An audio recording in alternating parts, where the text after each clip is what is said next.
Yorgunluğun sadece uykusuzluktan kaynaklı değilse dikkat. Tükenmişlik sendromu yaşıyor olabilirsin.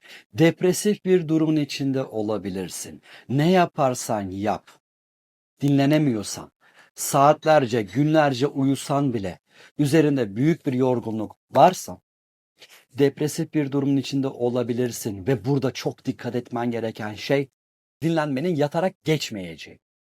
Yataktan kalk. Enerjinin olmadığını biliyorum. Harekete geç.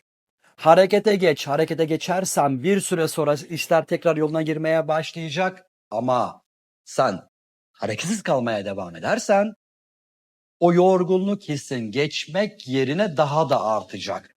Çünkü depresif yorgunluk dinlenince değil, hareket edince geçer. Böyle bir durumun içinde misin? Böyle bir durumdaysan neler yaşıyorsun? Hadi gel bunları bize yorumlarda anlat. I premi a dire commentare.